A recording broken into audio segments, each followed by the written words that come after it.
ఈ లోకానికి రావడం వెనకాల మీ ఉద్దేశాలు ఏంటో తండ్రి నాయన మీ పిల్లలకు చెప్పాలని ఆశపడుతుండగా మీ మాటల్లో నుండి మీ పిల్లలు గ్రహించినట్లుగా వివరించడానికి నిలబడి నన్ను బలపరచండి తండ్రి. మీ పిల్లలు అర్థం చేసుకునే విధంగా చెప్పడానికి మీ కృపలో బలపరిచి నడిపించమని యేసుక్రీస్తు ప్రభువారి పేరట ఈ ప్రార్థన సమర్పించి అడిగి వేడుకుంటున్నాం తండ్రి. ఆమేన్. ప్రియమైన వాళ్ళారా, యేసుక్రీస్తు ప్రభువారు ఈ లోకానికి వచ్చారు అన్నది వాస్తవం. ఎందుకు వచ్చారు అనే విషయాన్ని మనం తప్పనిసరి తెలుసుకోవాలి. ఆయన ఎవరు అని మనం ఆలోచిస్తే, ఆయన గురించి బైబిల్ నుండి కనుక మనం ఆలోచిస్తే, ఆయన దేవుని కుమారుడిగా, దేవునితో సమానుడిగా, కలిగిందేది ఆయన లేకుండా కలగలేదని, ప్రతిదాన్ని ఆయనే కలిగించాడని, ఆయన ద్వారానే కలిగించబడినవని బైబిల్ మాటలు సెలవిస్తున్నాయి. అలాంటి ఆయన ఎందుకు ఈ లోకానికి రావాల్సి వచ్చింది? వచ్చాడని అంటే ఏదో బలమైన కారణం ఉండాలి. తప్పనిసరి ఆయన రావాల్సిన అవసరం ఏర్పడి ఉండాలి. ఈ మధ్య కాలంలో మన పోర్టు ద్వారా అక్రమంగా ప్రభుత్వం సరఫరా చేసే రేషన్ బియ్యం అనేవి విదేశాలకు ఎగుమతి జరుగుతుందనే ఉద్దేశంతో ఎప్పటి నుంచో కొన్ని అభియోగాలు అనేవి ఉన్నాయి. అయితే వాటిని గురించి ఎన్ని వార్తలు వచ్చినప్పటికీ అది నిలువరించలేకపోయినట్టు, జరుగుతున్నట్టు ఉండడం, అధికారుల దృష్టికి రావడం, కలెక్టర్ గారు రావడం, కొన్ని సీజ్ చేయడం, పట్టుకోవడం జరిగింది. తర్వాత ఎంతో మరి షిప్లోనికి వాళ్ళు లోడ్ చేసి ఉంటారు కాబట్టి దాని సంగతి కూడా తేల్చాలి. ఇంకా ఏం జరుగుతుంది దీని వెనకాలనే దాన్ని మన దేశంలో ఉన్న అధికారులందరికీ కూడా ఫోకస్ చేయాలనే ఉద్దేశంతో మరి ఈ జనసేన అధ్యక్షులు పవన్ కళ్యాణ్ గారు కూడా రావడం జరిగింది. చూడండి, పవన్ కళ్యాణ్ గారు కూడా ఎందుకు రావాల్సి వచ్చిందంటే, ఆయన రాకపోతే దీని వెనకాల ఏం జరుగుతుందనే దాని మీద విచారణ అనేది జరగదు. ముందు కలెక్టర్ గారు వచ్చారు, నాదేండ్ల మనోహర్ గారు వచ్చారు, వీళ్ళందరూ చూస్తున్నారు. కానీ ఆయన వచ్చినా కూడా ఆయన్ని కూడా షిప్లోకి అనుమతించలేదు. ఎందుకంటే ఇది కేంద్రం ఆధీనంలో ఉంటుంది కాబట్టి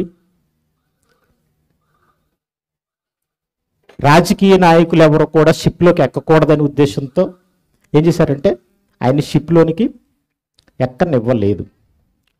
సో కాబట్టి ఆయన కూడా మాట్లాడాడు. ఏమని అంటే, దీని వెనకాల చాలా ఒత్తిడి ఉంది, చాలా పెద్ద నెట్వర్క్ పనిచేస్తుంది.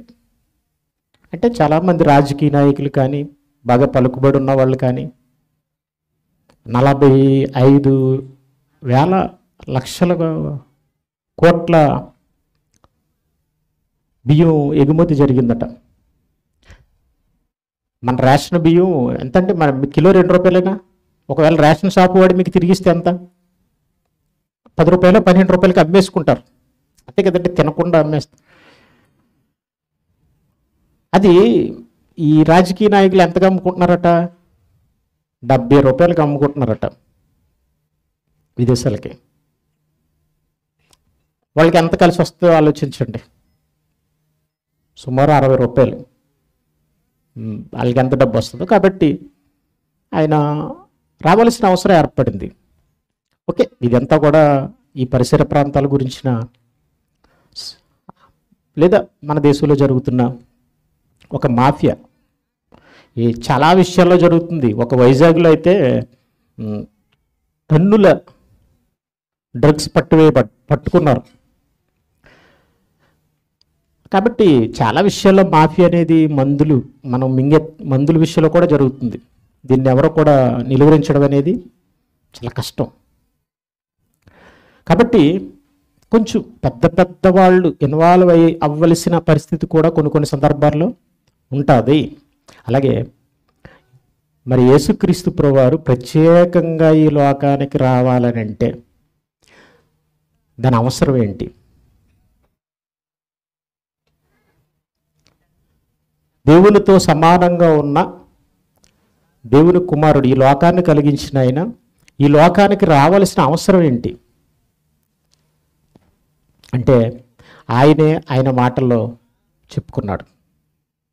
ఆయన అడిగారు. ఆయన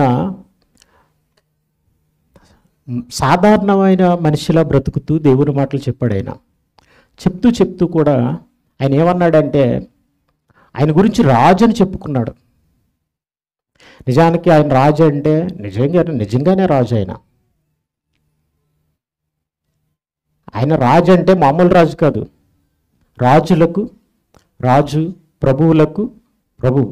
ఆయన గురించి మనకి ప్రకటన గ్రంథంలో కనిపిస్తుంది. ఆయన వస్త్రం మీద, ఆయన తొడ మీద ఆ పేరు ఉందట. రాజులకు రాజు, ప్రభువులకు ప్రభు. పేరు ఉండడం కాదు, ఆయన క్యారెక్టర్ అది, ఆయన పొజిషనే అది.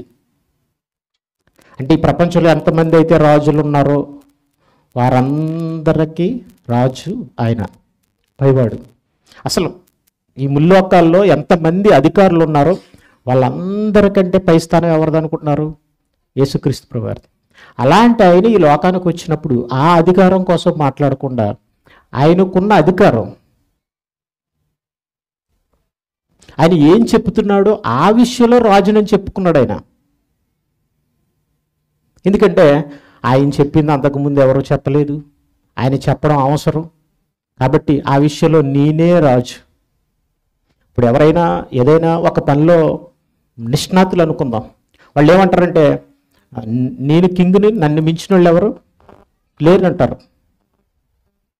ఏదైనా వండరింగ్ పను లేకపోతే మరొక, ఇప్పుడు పరుగులు రారాజు అంటారు. ఉస్సేన్ బోల్ట్ ఉన్నాడు, అతను ఏం చేస్తాడంటే స్పీడ్గా పరిగెడతాడు.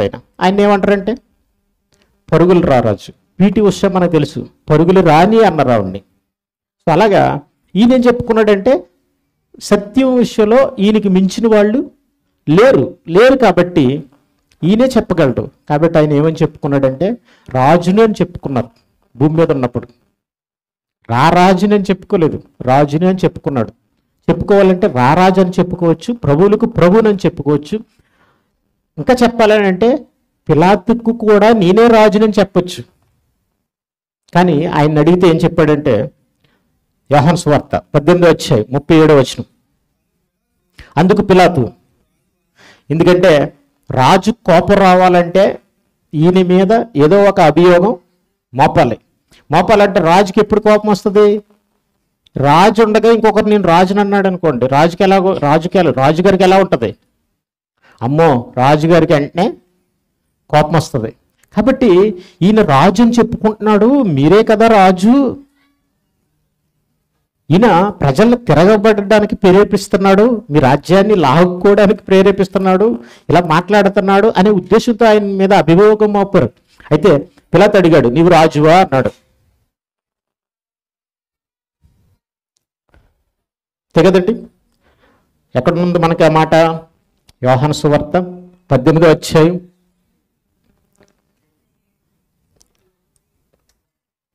37. అందుకు పిలాతు, నీవు రాజువా అని ఆయన అడగగా యేసు, నీవు అన్నట్టు నువ్వు అన్న పదాన్ని బట్టి చూస్తే నేను రాజునే, ఆ పదాన్ని బట్టి నేను రాజునే అని అన్నాడు.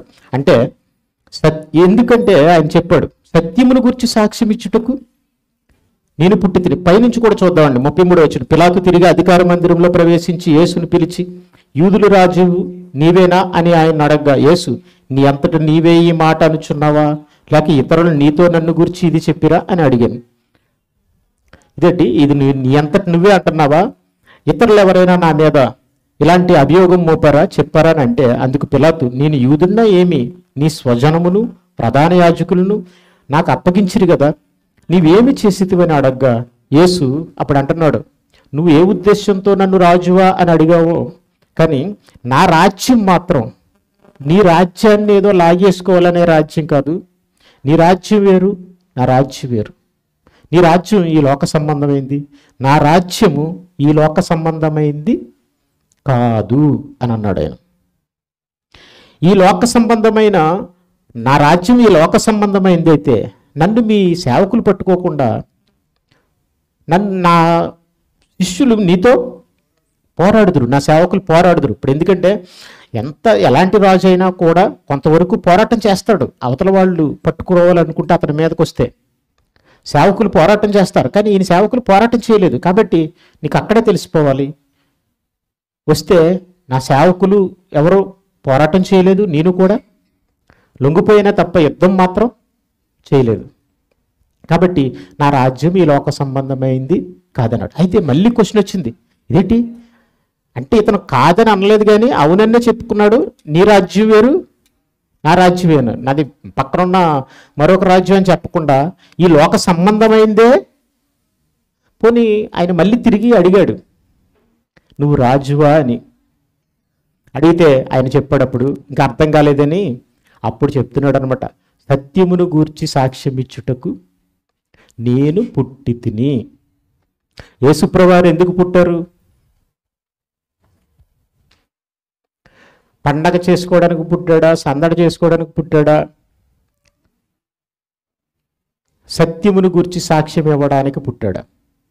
పుట్టాడంటే మనకు గుర్తొచ్చేది ఏంటంటే హ్యాపీ క్రిస్మస్. యేసుప్రభు వారి పుట్టుక వస్తుంది అని అనగానే ఈ డిసెంబర్ మాసంలో క్రైస్తవులుగా మనకు గుర్తొచ్చేది ఏంటంటే చర్చికి పెయింట్లు వేయాలి, ఇంటికి పెయింట్లు వేసుకోవాలి, కొత్త బట్టలు కొనుక్కోవాలి, ఇంటి మీద స్టార్ ఎట్టుకోవాలి. యేసుక్రీస్తు ప్రభు వారికి పుట్టినరోజు విశేష మనం చెప్పుకోవాలి. ఆయన పుట్టిన సందర్భాన్ని ఉద్దేశించి హ్యాపీ క్రిస్మస్, హ్యాపీ క్రిస్మస్, క్రీస్తు నేడు పుట్టినని చెప్పుకోవాలి అని మాత్రమే మనం ఆలోచిస్తాం. చాలా మన వరకు క్రైస్తవ్యులు ఇదే మనం చూస్తాం ఎక్కువ శాతం. కానీ యేసుక్రీస్తు ప్రభువారు ఎందుకు వచ్చారని ఉంది బైబిల్లో? సత్యమును గూర్చి సాక్ష్యమిచ్చుటకు పుట్టి తిని. ఇంతకీ సత్యం గురించి ఎవరికి సాక్ష్యం ఇవ్వాలి?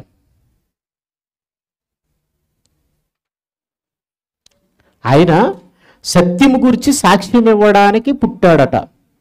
ఇంతకీ సత్యము గురించి ఎవరికి సాక్ష్యం ఇవ్వాలి? ఎవరికి? మనకే. అంటే మనకి సత్యం తెలియాలి, మనకి సత్యాన్ని ఆయన చెప్పాలి.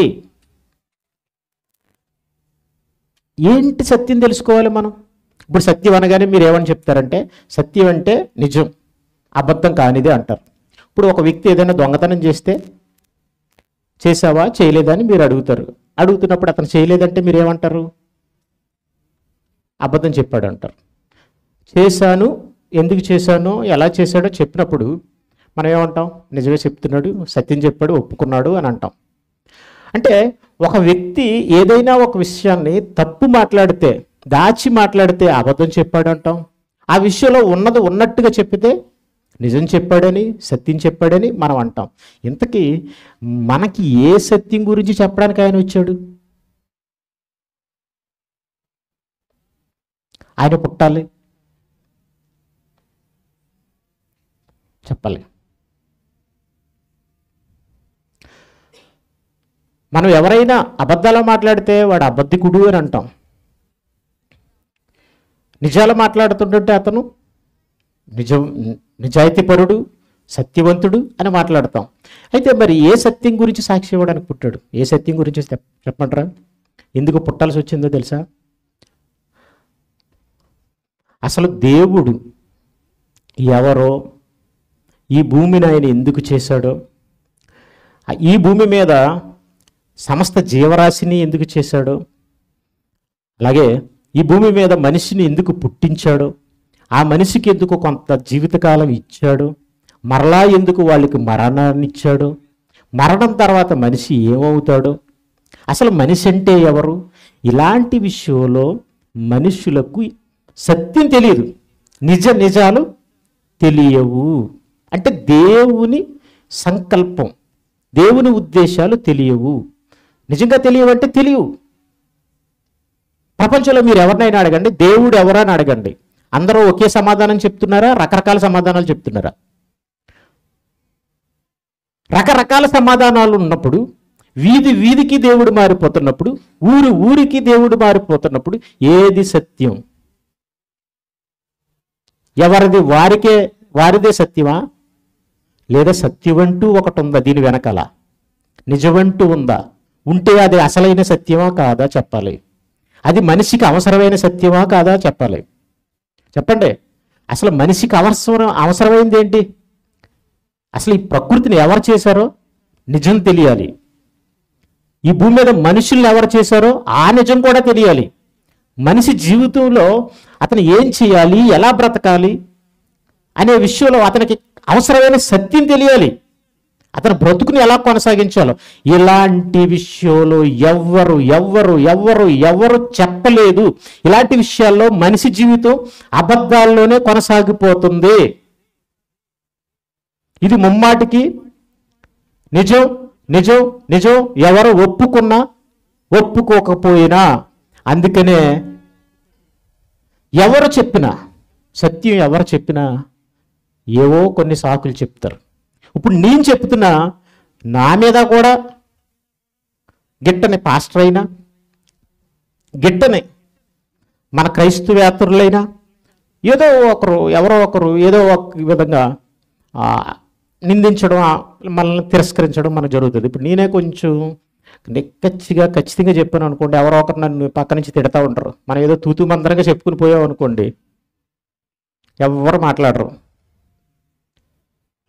మనదే సత్యం అనుకున్నట్టుగా మాట్లాడుతున్నాం అనుకోండి మన బైబిల్, అప్పుడు వాళ్ళకి ఎక్కడ లేని కోపం వస్తుంది. మాదంతా అబద్ధమా, వీళ్ళదే నిజమా, ఇండైరెక్ట్గా ఈయన ఇలా చెప్తున్నాడు అనుకుంటారు. కొంతమంది ఏమనుకుంటారంటే ఈయనేదో సత్యం చెప్తున్నాడు చెప్తూ మా సంఘంలో వాళ్ళు లాగేసుకోవాలని ఈయన అనుకుంటారు. ఇలాగండి, సత్యం చెప్తున్నావని చెప్తున్న వాళ్ళు అబద్ధాలు చెప్పేవాళ్ళు ఉన్నారు, సత్యం చెప్తున్నావని చెప్పేవాళ్ళు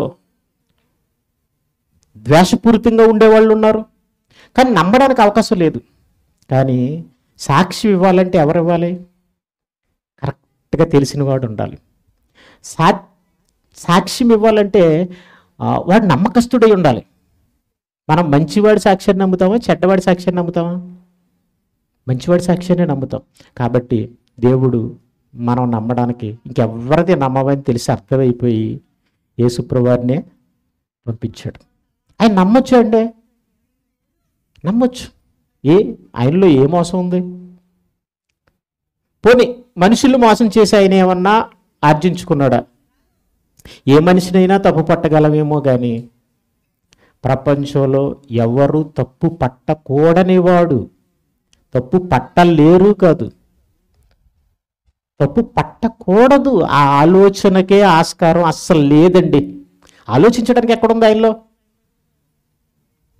తప్పు పట్టడానికి ఏ అవకాశం ఉంది? అందుకనే ఆయన కుమారుడిని ఆయన ఎక్కడ పుట్టించాడో తెలుసా? తల్లి గర్భంలో మార్గంలో పుట్టాడండి. ఆయనకి సత్రంలో కూడా హాస్పిటల్లో పక్కనట్టండి, ఇంట్లో పక్కనట్టండి, సత్రం. ఇలాంటి ప్రయాణాల్లో ఉన్నవాళ్ళు సేద తీరడానికి పూర్వకాలం ఉండేవే సత్రాలు. ఇప్పుడంటే హోటల్స్ వచ్చాయి. అలాంటి సత్రంలో పురటాలకి, పసుకందుని పట్టుకున్న పురటాలకి ఆ పసుకందుకి స్థలమే ఇవ్వలేదట. పశువుల తొట్టులో పడుకుండా పెట్టారట. ఎందుకు?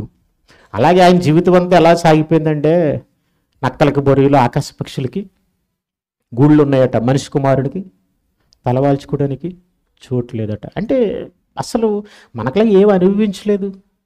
పోనీ సామర్థ్యం ఏమీ లేదండి సంపాదించడానికంటే చేప కడుపులో ఏముందో తెలుసు. అసలు ప్రపంచంలో అంతకుముందు ఎవరూ స్వస్థపరచని రోగాల్ని, కుంటివాడిని కానీ, గుడ్డివాడిని కానీ కళ్ళులు తెరిచాడు, బాగు చేశాడు, స్వస్థపరిచాడు. ప్రతి విధమైన రోగులు వచ్చిన వాళ్ళు ఒక్కడు కూడా తిరిగి వెళ్ళిపోకుండా స్వస్థపరచబడిన వారు ఎవరైనా ఉన్నారంటే ఏ టైంలో అంటే క్రీస్తు టైంలోనే. క్రీస్తు మాత్రమే అలా స్వస్థపరిచాడు. ఇప్పుడున్న సభల్లో ఇంకా నయ్యం, కొంతమందికి ఒకవేళ వచ్చొచ్చు, రావచ్చు, ఏదో ఒకటి అవ్వచ్చు. కానీ యేసుప్రభువారి టైంలోనట అందరూ ఒక్కడు కూడా స్వస్థత పొందనవాడు లేడు. మరి ఎంత సంపాదించుకోవచ్చు చెప్పండి? ఈ రోజున చిన్న స్వస్థత ప్రార్థన చేస్తే చాలు, స్వస్థత ప్రార్థన చేసేవాళ్ళు బోల్ డబ్బులు సంపాదించుకుంటున్నారు. ఏమి ఆశించకుండా ఆర్జించకుండా బ్రతికాడు, సత్యాన్ని చెప్పాడు. ఇప్పుడు సత్యం ఆయన సాక్ష్యం ఇవ్వడానికి ఆయన తగినవాడా కాదా అంటే ఖచ్చితంగా ముమ్మాటికి తగినవాడే. కాబట్టి సత్యం కూడా మనకి అవసరం. అందుకనే యేసుక్రీస్తు ప్రభువుని అలా పంపించి నిజంగా యథార్థ హృదయంతో గనక మనం ఆయన జీవితాన్ని ఒక్కసారి పరిశీలించి ఆలోచించి ఆయన చెప్పిన విధానాన్ని గురించి ఆలోచిస్తే ప్రతి ఒక్కరూ నిజాలను ఆలోచించడానికి అవకాశం ఉంది. కానీ అలా లేదు. ఇప్పుడు సమాజం ఎలా ఉందంటే దాన్ని ఒక మతం అంతే.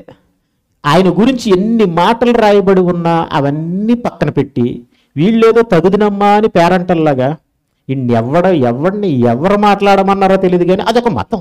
నువ్వెవడో మతం అనడానికి అసలు ఎవడైనా హక్కు ఉందండి? ఏంటి ఆయన గురించి ఆయన ఏం చెప్పుకున్నాడో, బైబిల్ ఏం చెప్పిందో, ఆయన భక్తులు ఏం చెప్పారో అదంతా పక్కనెట్టి ఈ రోజున బతుకుతున్నవాడు ఆయన మత స్థాపకుడు అని అనడానికి వాడికి ఏం హక్కు ఉంది? ఒకసారి చెప్పండి. హక్కు ఉందంటారా? లేదు. మరి బైబిల్ ఎలా ఉందండి? మీ బైబిల్ రాసుకున్నారు అంటారు. బైబిల్ ఏమైనా అంత వాల్యూ లేని పుస్తకమే ఏంటి? మరి రూపాయి నోటు ఉంది, అదైతే విలువ ఉంది మన దగ్గర. అదే మీరు ఫారెన్ వెళ్ళిపోతే మనం వేరే విదేశాలకు వెళ్తే మన రూపాయి నోటుకి విలువ ఉంటుందా? విలువ ఉండదండి, మారదు. డాక్యుమెంట్ ఉంది, దానికి విలువ ఉంది కాబట్టి మనం డాక్యుమెంట్ అని విలువ ఇస్తున్నాం. మరి బైబిల్ కూడా విలువ ఇవ్వాలా వద్దా అని అంటే దానిలో ఉన్న విషయాన్ని బట్టి మనం విలువ ఇవ్వాలి, ఆలోచించాలి. అంతే తప్ప ఇక నేనేం పట్టించుకొని ఇది మతం, క్రైస్తవుల దేవుడు అని అంటాను అనుకుంటే దాన్ని ఏమంటారంటే అమాయకత్వం. అలాంటి ఆయన రావడమే మన భాగ్యం. ఆయన మాటలు మన దగ్గరికి రావడమే మహాభాగ్యం. అవి చెప్పడం ఇంకా భాగ్యం. ఒక నపుంసకుడైతే ఏమన్నాడు తెలుసా? ఎవడైనా త్రోవ చూపకుంటే నేను ఎలా గ్రహింపగలను అని అన్నాడు. కొర్నేలు అనే మహాభక్తుడైతే ఆయన ఏమన్నాడంటే అసలు మేమందరం చూస్తున్నాం నీకోసం వాక్యం చెప్తావని అని అన్నారు. సో కాబట్టి ఇందులో ఉన్న విషయాలు ఎలాంటివి అనేదని మనం ఆలోచించాలి. బైబిల్కు ఉన్న ప్రాధాన్యత. అసలు ఇది పుస్తకం అన్నవాడు ప్రపంచంలో ఏ పుస్తకాన్ని కూడా పట్టుకోకూడదు. ఒకవేళ ఇది పుస్తకం అంటున్నాడంటే ప్రపంచంలో ఉన్న ఏ పుస్తకాన్ని కూడా పట్టుకోకూడదు. అది పట్టుకుంటున్నామంటే ముందు ఇదే పట్టుకోవాలి. ఎందుకో చెప్పమంటారా? ఎందుకంటే ఇప్పుడున్న పుస్తకాలన్నీ ప్రింట్ వేయబడినవే కదా, అచ్చు వేయబడినవే కదా. కరెన్సీ నోట్ అయినా ప్రింట్ వేయబడిందే, డాక్యుమెంట్ అయినా ప్రింట్ వేయబడిందే. ఏ పుస్తకమైన ప్రపంచంలో మత గ్రంథాలని చెప్పబడిన పుస్తకాలైనా ముద్రించబడినవే. అవన్నీ దైవ గ్రంథాలని అనుకుని ఇది మాత్రం పుస్తకం అంటున్నావంటే ఎందుకు? ఇలా ప్రింట్ చేయబడిందనా? అసలు ప్రపంచంలో ఉన్న పుస్తకాలన్నిటికంటే ముందు ప్రింట్ చేయబడింది ఏదో తెలుసా? బైబిల్. ప్రింట్ చేయబడిన వాటిని ముందు పట్టుకోవాలా, దీన్ని ముందు పట్టుకోవాలా? దీన్ని కాదని అవన్నీ పట్టుకుంటున్నావా? ఇదైతే పుస్తకం అంటున్నావా? అసలు ప్రపంచంలో అవన్నీ పుస్తకాలుగా ప్రాచుర్యంలో రావడానికి, ప్రింట్ చేయబడ్డానికి కారణం ఏంటో చెప్పమంటారా? దీన్ని ప్రింట్ చేయాలి అనే ఒక కాంక్ష ఒక భక్తుడికి కలిగింది. అతనే జోహనెస్ గుటెన్బర్గ్ అని ఒక ఆయన భక్తుడు. అతను జర్మన్లో నివసించాడు 1455లో, అంటే 14వ శతాబ్దంలో. అంటే ఇప్పటికే సుమారు 600 సంవత్సరాల క్రితం జీవించాడు అతను. 600 సంవత్సరాల క్రితం ప్రింటింగ్ మిషన్ కనిపెట్టాడు. దేనికో తెలుసా? ఈ మాటలు అందరి చేతుల్లో ఉండాలి, అందరికీ వెళ్ళాలి అని తపస్సు చేశాడు, కష్టపడ్డాడు, కృషి చేసి మొట్టమొదట బైబిల్ని ముద్రించాడు లాటిన్ భాషలో. ఎప్పుడు? 1455. మనకు ముందు అసలు ప్రింటింగ్ ప్రెస్లు ఏమైనా ఉన్నాయా? ఇప్పుడంటే ఫ్లెక్స్లు వచ్చాయి. ఈ ప్రింటింగ్ మిషన్ అనేది చాలా డెవలప్ అయిపోయింది. స్కానర్స్ వచ్చేసి ఇవన్నీ వచ్చాయి. కొంచెం ముందుకు వెళ్తే ఇవన్నీ ఉన్నాయా? లేవు మన దేశంలో. అసలు ఒక 40-50 సంవత్సరాలకు వెళ్ళిపోతే ఇన్ని ప్రింటింగ్ ప్రెస్లు ఏమి లేవు. కానీ 600 సంవత్సరాల క్రితమే 1455లో జర్మన్లో జోహన్నెస్ గుటెన్బర్గ్ అనే ఒక భక్తుడు అందరికీ బైబిల్ అలానే ప్రింట్ చేశాడు. దీన్ని పుస్తకం అని అన్నినేమో పట్టుకుంటావా? అన్నిటికీ వాల్యూ ఉందంట. ఇదంట పుస్తకం అంట. చెప్పండి, పుస్తకం అంటే ఏమండి? అన్ని గ్రంథాలు అనుకుంటే ఇది పుస్తకం అంటే మనుషులు రాసిందని అనుకుంటే మరి అవన్నీ ఏం చేయాలి? దీనికోసమే ముద్రణ యంత్రం కనిపెట్టబడింది. అన్నీ వాడుకుంటున్నారు ముద్రణ యంత్రంతో, కానీ మాత్రం దీనికి మత గ్రంథం అని ముద్ర వేస్తారు. కాబట్టి బైబిలు సత్యాలు ప్రపంచంలో ఉన్న అందరికీ తెలియాలన్న దేవుని ఉద్దేశం. అందుకనే క్రీస్తుని పంపించారు ఆయన తండ్రి. అలాగే ఇది అందరికీ తెలియాలనే దేవుడు ఆయనకు గుటెన్బర్గ్కి ప్రింటింగ్ ప్రెస్ చెయ్యాలనే కాంక్ష కలిగించాడు, చేయించాడు, ముద్రింప చేశాడు. అలాగే ప్రపంచంలో ఉన్న లిపి ఉన్న అన్ని భాషల్లోకి తర్జుమా చేయబడింది బైబిల్. ఇది కేవలం మనం పై విషయం చెప్పుకుంటున్నాం. ఇంకా బైబిల్లో ఉన్న సత్యం అనే మనం ఆ పై విషయంలోనే దీన్ని కొట్టుపడేస్తున్నారు. కానీ ఆ పై విషయంలోనే దీనికున్న ఈ స్టామినా, ఇది ప్రింట్ చేయబడ్డానికి ఉన్న ఈ క్రెడిట్ ఉంది చూసారా, మొట్టమొదట ముద్రింపబడ్డం అనేది ఇది చాలు.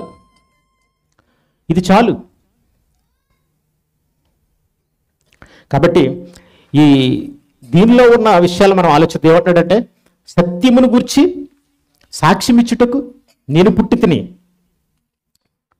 ఇందు నిమిత్తమే ఈ లోకమునకు వచ్చి తిని, సత్య సంబంధి అయిన ప్రతివాడును నా మాట వినునను. అందుకు పిలాతు, సత్యమనగా ఏమిటి? ఆయన సత్యం గురించి, మనం తెలుసుకోవాల్సిన సత్యం గురించి సాక్ష్యం ఇవ్వడానికి పుట్టాడు. సత్యమనగా ఏమిటి అని అన్నాడు. అంటే ఆయన ఏమన్నాడంటే, యోహాను సువార్త 17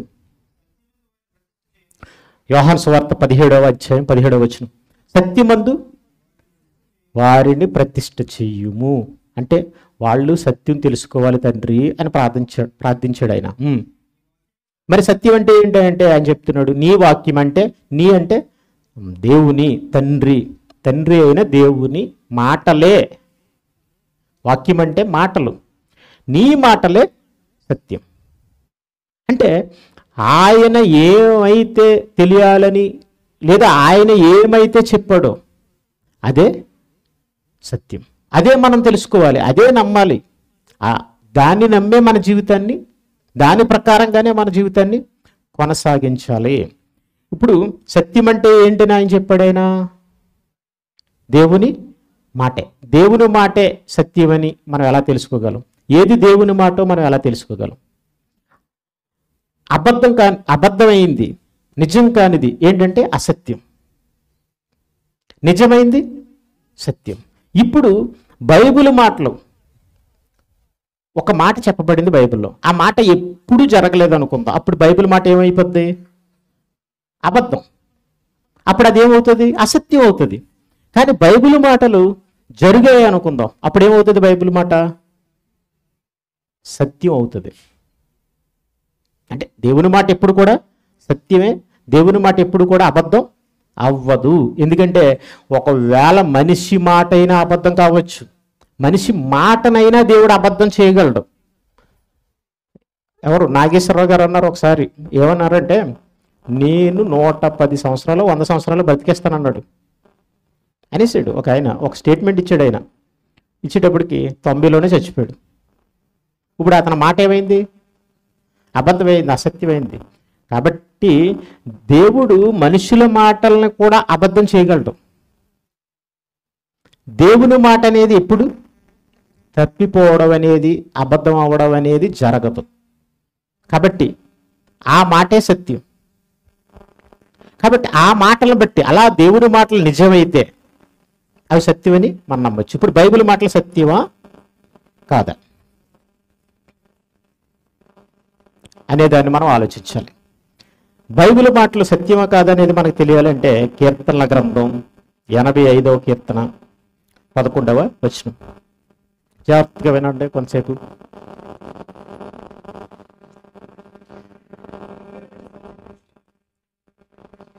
సత్యం అంటే ఎప్పుడు అది నిజంగానే ఉంటుంది, ఎప్పుడు ఎల్లకాలం అది ఎప్పుడు అబద్ధం అవ్వదు, ఎప్పుడు ఆ మాట తప్పిపోదు.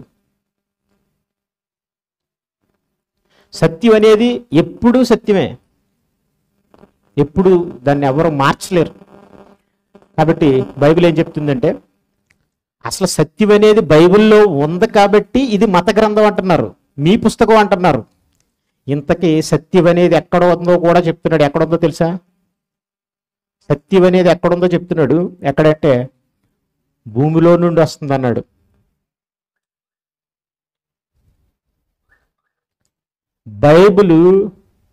బైబిల్ దేవుని మాట బైబిల్లోనే ఉండడం కాదు, ఆ మాట అనబడిన తర్వాత అది జరిగి మన ముందు నిజంగా ఉంటుంది.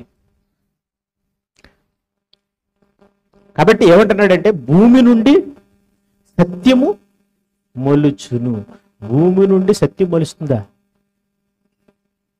భూమి నుండి ఏం మొలుస్తున్నాయి? మొక్కలు మొలుస్తున్నాయి. భూమి నుండి మొక్కలు మొలుస్తున్నాయి అనాలి తప్ప సత్యం మొలుస్తుందని ఎందుకు అన్నాడు? అంటే సత్యం బైబిల్లోనే ఉందా, భూమిలోంచి కూడా వస్తుందా? భూమిలోంచి కూడా వస్తుందట. అంటే ఈ మాట దేనికి సంబంధించింది అంటే మొక్కలకు సంబంధించింది. మొలుచును అంటున్నాడు. మొలుచునంటే మొక్కలను మొలవడమే సత్యం అంట. అవి సత్యాన్ని బట్టే మొలుస్తున్నాయట. అంటే దేవుని మాటను బట్టే మొలుస్తున్నాయట, దేవుని వాక్యాన్ని బట్టే మొలుస్తున్నాయట. మరలా ఏమంటున్నాడు తెలుసా? ఆకాశం నుండి నీతి పారజూచును. అంటే ఆకాశం నుంచి పారేదేంటి? నీరు. కానీ ఇక్కడ ఏమంటున్నాడు? నీతి. అంటే మొక్కలు మొలవడానికి ఆకాశంలోంచి నీరు రావాలి. కానీ ఇక్కడ మొక్కలు మొలుస్తున్నాయంటే సత్యం మొలుస్తుంది. సత్యం ఎలా మొలుస్తుంది అంటే నీతి, అంటే నీరు పారడం వల్ల. అంటే దేవుని నీతి ఏంటంటే మంచివారినైనా చెడ్డవారినైనా ప్రేమించడం ఆయన నీతి. ఆయన తన సూర్యుడిని ఉదయింప చేస్తున్నాడు, తన వర్షాన్ని కురిపిస్తున్నాడు అని అన్నాడు. కాబట్టి మంచివారైనా చెడ్డవారైనా అందరి పొలాల్లో వర్షం కురుస్తుంది. అంటే నీతి ఆకాశం నుంచి పారుతుంది, భూమి నుంచేమో సత్యం మొలుస్తుంది అని అన్నాడు.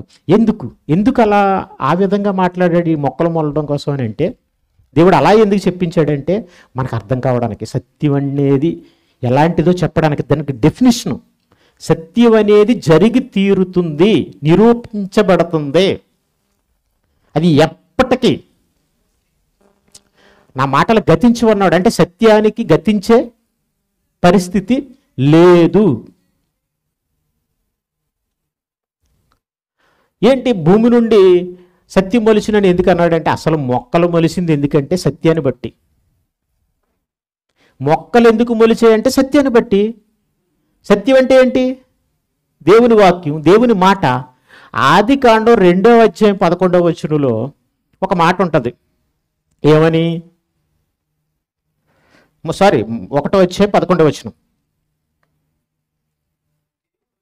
దేవుడు భూమి మీద తమ జాతి ప్రకారం తమలో విత్తనములు గల ఫలమిచ్చు ఫలవృక్షములను భూమి మొలిపించును గాకని పలుకుగా ఆ ప్రకారం ఆయను. భూమి తమ జాతి అంటే ఇప్పుడు చూడండి, మనుషుల్లో నల్లవారు, తెల్లవారు, పొట్టువారు, పొడుగువారు, ఆడ, మగ, ఇది మనుషుల్లో ఉన్న జాతి. అయితే మొక్కల్లో కూడా మామిడి పళ్ళు ఉన్నాయి, యాపిల్ పళ్ళు ఉన్నాయి, జామ పళ్ళు ఉన్నాయి, కొబ్బరికాయల చెట్టు ఉంది. ఇలాంటి జాతులు అనేకమైన ఉన్నాయి. అవన్నీ భూమి మొలిపించునుగాక అని పలికాడట. ఇప్పుడు అదేంటది? పలికిందేంటి? దేవుని మాట. దేవుని మాట అంటే దేవుని వాక్యం. దేవుని వాక్యం ఏంటి? సత్యం. ఇప్పుడు అన్న సత్యం దేవుడు అన్నాడు కాబట్టి అదేం చేయాలి? నెరవేరాలి. నెరవేరితేనే సత్యం, నెరవేరకపోతే అబద్ధం. ద్వితీయోపదేశకాండలో అదే చెప్పాడు. ఏ ప్రవక్త అయినా నా మాటని చెప్తే ఆ మాట ఎన్నటికీ నెరవేరకపోతే అతను తన అహంభావం చేతనే అలా చెప్పాడు తప్ప ఆ మాట నా మాట కాదన్నాడు. కాబట్టి సత్యానికి డెఫినేషన్ ఏంటంటే ఖచ్చితంగా అది నెరవేరు తీరుతుంది. ఏ కాలంలో అయినా నెరవేరుతుంది. ఎప్పుడైనా ఎవరైనా దాన్ని ఎవరు కూడా అబద్ధమని కొట్టి వేయలేరు. అందుకనే ఈ 30 రోజులు కూడా అసలు యేసుప్రభువు వారు సాక్ష్యం ఇచ్చిన ప్రతి సత్యాన్ని, ఎవరూ కొట్టివేయలేని సత్యాన్ని నేను చెప్పాలని అనుకుంటున్నాను ప్రతి విషయంలో. ఈరోజు సత్యం అంటే ఏంటి, బైబిల్ సత్యమని అది నిరూపించడమే ఈరోజు ప్రసంగం. అంతే, బైబిల్ మాత్రమే సత్యమని నిరూపించడమే ఈరోజు నా ప్రసంగం. కాబట్టి ఇప్పుడు అది దేవుని మాట, అదేమవుతుంది, మొలుస్తుంది. ఇప్పుడు మొక్క మొలుస్తుందని నువ్వు అనుకుంటావు, ఆయన చెప్పాలంటే ఏం చెప్పాలి, సత్యం మొలిచింది, అదిగో రుజువు అంటాడు. ఇప్పుడు అదే మీరు ఎవరికైనా చెప్పండి, ఆహాహా ఏం కథ చెప్తున్నారండి, మొక్కలు ఎలాగే మొలుస్తున్నాయి కాబట్టి, ఇంకెలా భూమి ఉన్నంతకాలం మొలుస్తూనే ఉంటాయి కాబట్టి, భూమి ఉన్నంతకాలం మొలుస్తాయి కాబట్టి, చూశారు కాబట్టి, జరిగింది చూశారు కాబట్టి. ఈ తిరకాసు మేధావులు ఏమంటారంటే ఇలాగే మాట్లాడతారు, అతి తెలివి మేధావులు అనుకున్నవాడు. మీరు జరిగింది చూశారు కాబట్టి ఏం చేశారంటే అలా రాసేశారు, జరుగుతుంది కాబట్టి అని అంటారు. అబ్బా సూపర్ అనుకుందాం, అవునా, ఓకేనా? క్వశ్చన్ బాగుందా?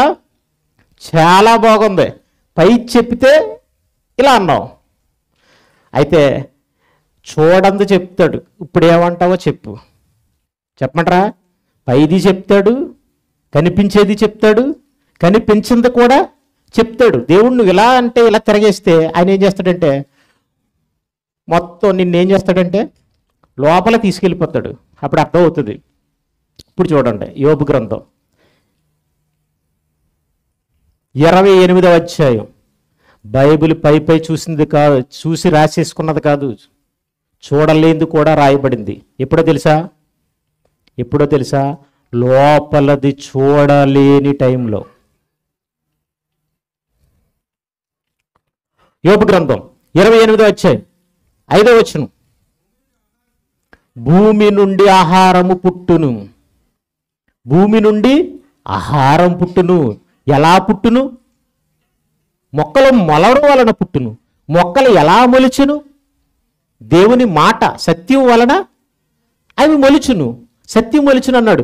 భూమి నుండి ఆహారం పుడుతుంది కదా, అయితే పుడుతుంది కదా, తింటున్నాం కదా, ఇదంతా జరిగిపోతుంది కదా, నేనేదో దున్నేస్తున్నాను, నేనేదో పండించేసుకుంటున్నాను, నేనేదో వండేసుకుంటున్నాను, తినేస్తున్నానని నువ్వు అనుకుంటున్నావు కదా, పైదేదో చెప్పేశారని అనుకుంటున్నావు కదా. అయితే భూమి నుండి ఆహారం పుడుతుందా? లోపల ఏముందో తెలుసా? లోపల అగ్ని మైనట్లుండును. ఇంకా అగ్ని ఉంటుందట. భూమి లోపల ఏముంటుందని చెప్పాడు? పైన ఆహారం పడుతుంది, పైన మొక్కలు మొలుస్తున్నాయి, సత్యం మొలుస్తుంది. లోపల మాకు తెలియదు అంటున్నావు కదా నువ్వు. అయితే చెప్తాను, పైన ఇలాగో ఉంది, కానీ లోపల ఏముందో తెలుసా? దానికి క్వైట్ ఆపోజిట్గా ఉంది. ఏముంది? అగ్ని. అవండి, ఇప్పుడు మీరు స్టవ్ మీద కుండ పెట్టారు, పాత్ర పెట్టారు, ఏమవుతుంది? అన్నం ఉడుకుతుంది, పదార్థం వండబడుతుంది. ఇంకా అలాగే మంటెట్టారు అనుకోండి, ఎక్కువ పెట్టారు అనుకోండి, పదార్థం ఏమైపోద్ది? మాడిపోద్ది. అసలు మన గ్యాస్ స్టవ్ మంట కంటే కూడా భయంకరమైన వేడి కలిగి ఉంటుంది భూమి లోపల. భూమి లోపల అది పెట్టి పైన ఏం చేస్తున్నాడు అనుకుంటున్నారు? మొక్కలు మొలిపించేలా చేశాడు. పైనుంచి నీళ్ళు చల్లి దోసేసేవాడు ఏం చేస్తాడు తెలుసా? కింద మంటెట్టి ఒకసారి నీళ్ళేసి తుడిసి దోసేస్తాడు. ఎందుకంటే టపక్కన ఇలా లేపితే ఇలా వచ్చేయాలి. అలా దేవుడు ఏం చేస్తున్నాడంటే కింద మంట, పైన భూమి, పైనుంచి నీళ్లు తడపడం, మొక్కలు మొలిపించాడు, అయిపోయింది. Very simple. ఇది ఎప్పుడు రాయబడింది? ఇది ఎక్కడుంది? యోబు గ్రంథంలో రాయబడింది. యోబు గ్రంథం అనేది ఎప్పుడుదో తెలుసా? క్రీస్తు పూర్వం 1400 సంవత్సరాల క్రితం రాయబడిన, సుమారు దేనికి ఖచ్చితమైన ఆధారం లేవండి, మనకెందుకు కొసర్లు అనేసి మీకు అప్రాక్సిమేట్లీ చెప్తున్నాను. అప్పటిది అంటే క్రీస్తు పూర్వం అంటే ఇప్పుడు క్రీస్తు శకం 2024, పోనీ 2000 తీసుకోండి, 14 తీసుకోండి, 1400 తీసుకోండి, అప్పుడు ఎంత? 400 సంవత్సరాల క్రితం భూమి లోపల ఎలా ఉంటుందో చెప్పడం జరిగింది. కానీ మరి మన వాళ్ళు ఎప్పుడు చెప్పారు? మానవ మేధస్ ఈ పుస్తకాల్లో ఎప్పుడు రాశారు? ఒక 10, 20, 30 అంతే కదా. పెట్రోల్ ఎప్పుడు వచ్చే? గల్ఫ్ కంట్రీలన్నీ కూడా పెట్రోల్ లేనప్పుడు అడుక్కు తినేవాళ్ళు. ఒక విధంగా చూస్తే ప్రపంచంలో లేని వాళ్ళు అంటూ ఎవరన్నా ఉన్నారంటే గల్ఫ్ కంట్రీ వాళ్ళు. ఇప్పుడు పెట్రోల్ కనిపెట్టడం వల్ల భూమి లోపల ఏముందో కనిపెట్టడం వలన అది తవ్వి తీయడం వల్ల ఇప్పుడు ప్రపంచంలో వాళ్ళే ధనవంతులు. అదంతా కూడా ఈ 90లోను 18వ శతాబ్దంలోను 19వ శతాబ్దంలోను అప్పుడప్పుడే జరిగాయి. కానీ ఇది ఎక్కడ అంటే 200 సంవత్సరాల క్రితం జరిగితే ఇక్కడంతా 3400 సంవత్సరాల క్రితం చెప్పబడింది. మీరు ఈ మాట నేను చెప్పిన తర్వాత మీ పిల్లల దగ్గర ఏదైనా పుస్తకం ఉంటే అడిగి చూడండి. అట్లాస్ అనే బుక్ ఉంటుంది. భూమి నైసర్గిక స్వరూపం అని ఉంటుంది. అందులో భూమి లోపల ఏముంటుందో రాయబడి ఉంటుంది. భూమి లోపలికి తీశారు. అందుకనే శీతాకాలం కుక్కలు పిల్లులు ఇవన్నీ ఎక్కడ పడుకుంటాయి? కొంచెం తవ్వుకుని పడుకుంటాయి. లోపల నుంచి వేడి వస్తూ ఉంటుంటుంది. ఇంకా కొద్ది తీశారనుకోండి నీళ్ళు ఉంటాయి. ఇంకా వెళ్ళిపోయారు అనుకోండి వేడి మరిగిపోతాయి నీళ్లు. అసలు ఇంకా కింద తీస్తే తీయలేం కూడా. పనిముట్లు కూడా ఏవి కాలిపోతాయి. అవన్నీ అంత వేడిగా ఉంటాయి. ఇదిగోండి నాకు సెల్లో నేను డౌన్లోడ్ చేశాను మీకు చూపించడానికి. కనిపించినంత వరకు చూడండి.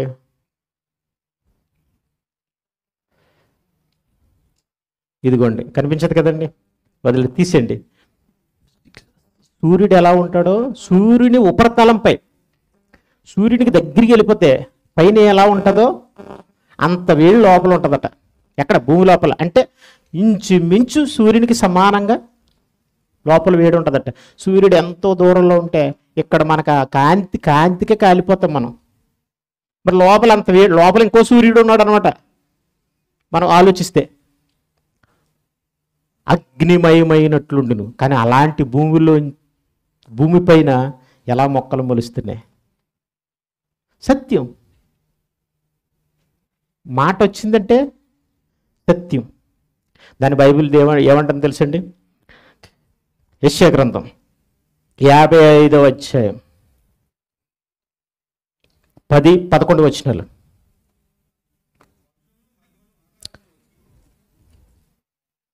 వినాలి మీరు, ఎందుకంటే మీకు సంబంధం లేనివని అనుకోకండి. మనకు సంబంధించింది ఏంటో తెలుసా? సత్యం. మనకి సత్యమే కావాలి. మనకి సత్యం చాలా అవసరం. అబద్ధాల్లో బ్రతికితే మన జీవితం అబద్ధమైపోద్ది. ఈ జీవితం అబద్ధమైపోద్ది, మరణానంతర జీవితం కూడా అబద్ధమైపోద్ది. ఉండదు అబద్ధం. నీకు ఎప్పుడైతే సత్యం తెలిస్తే అప్పుడు ఈ జీవితం సత్యంగా మారుతుంది, మరణానంతర జీవితం కూడా సత్యంగా మారుతుంది. కాబట్టి సత్యమే మనకు అవసరం. సత్యం మనల్ని స్వతంత్రులుగా చేస్తుంది. సత్యం అనేది మనల్ని ఎక్కడికంటే పరలోకానికి చేస్తుంది. అందుకని యేసుప్రభు వారు నేనే రోగాలు తీసేవాడును, నేనే మీకు ఇల్లులు కట్టేవాడును, నేనే మీ అప్పులని తీర్చేవాడును అని అనకుండా అది చెప్పవసరం లేదండి. అది ఏముందండి, అది కొసరలాంటిది. ఇది అసలు మర్చిపోయి కొసరను పట్టుకుంటున్నారు మీరు. ఆయన ఏమన్నాడు తెలుసా? నేనే మార్గం. ఎక్కడికే? నిధికా? చెప్పండి. నిధికి త్రోవని నేనే చూపించాననా? కాదు. నేనే సత్యం. ఏంటి సత్యం? నేనే జీవం. అంటే ఇది కావాలా మనకు కావలసింది మార్గం, మనకు కావలసింది సత్యం, మనకు కావలసింది జీవం. ఎందుకండి బాబు అని అంటే ఈ మూడు ఎక్కడ ఉంటాయంటే, ఎక్కడైనా కొండ మీద ఏమైనా చావని మందు ఉందా? ఏమైనా అమృతం లాంటిది ఏమైనా ఉందా? జీవం అంటే మీరు అనుకుంటారేమో ఇలాంటి ఏం కాదు. నా ద్వారా తప్ప ఎవడో తండ్రి వద్దకు రాడు అంటే అర్థం ఏంటంటే తండ్రి దగ్గరికి తీసుకెళ్ళగలిగే మార్గం, తండ్రి దగ్గరికి మీరు రావడానికి అవసరమైన సత్యం. అక్కడికి మీరు వచ్చేస్తే అక్కడ మీరు చూడని, మీకు తెలియని, మీరు ఉందో లేదో అని అనుకునే నిత్య జీవం ఉంటాయి. అదే మన జీవితం. అదే మన జీవితంలో జరగవలసిన సత్యం. కాబట్టి ఇప్పుడు మీకు సత్యం అంటే ఏంటో ఖచ్చితంగా ముమ్మాటికి తెలియాలి.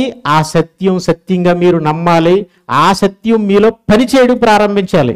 అప్పుడే యేసు ప్రభువారు సత్యాన్ని గురించి సాక్ష్యం ఇవ్వడానికి పుట్టాడు చూసారా, దాని పరమార్థం మన జీవితాల్లో నెరవేరుతుంది, లేకపోతే నెరవేరదు. ఆయన పుట్టిందేమో సత్యం కోసం అయితే నీకు సత్యం అంటే ఏంటో తెలియకపోతే ఏంటి, నువ్వు సత్యాన్ని గ్రహించకపోతే ఏమర్థమైంది నీకు? ఆయన పుట్టి ఏంటి ప్రయోజనం?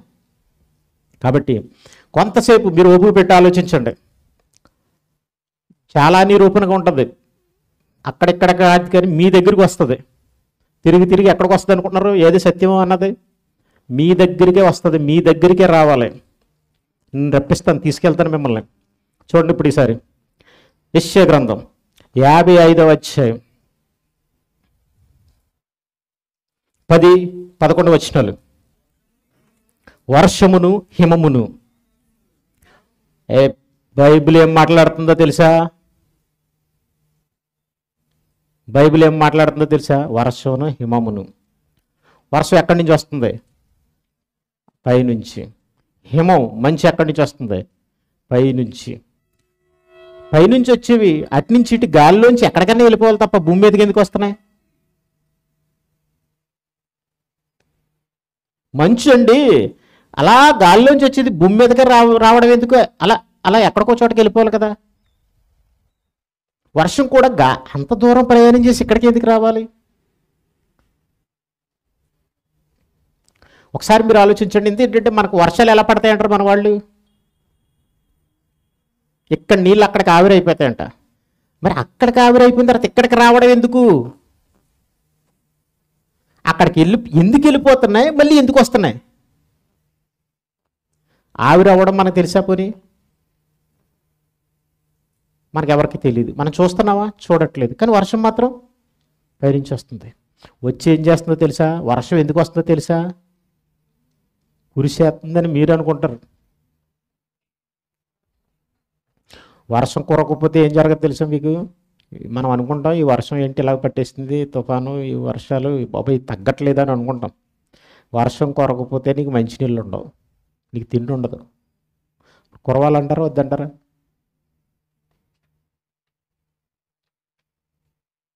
అదట ఎటు మరలిపోదట. నిజంగా చెప్పుకోవాలంటే ఆకాశంలో ఉన్న శక్తులను బట్టి ఎటైనా పోవాలి. భూమి లక్షల కిలోమీటర్ల వేగంతో తిరుగుతుంది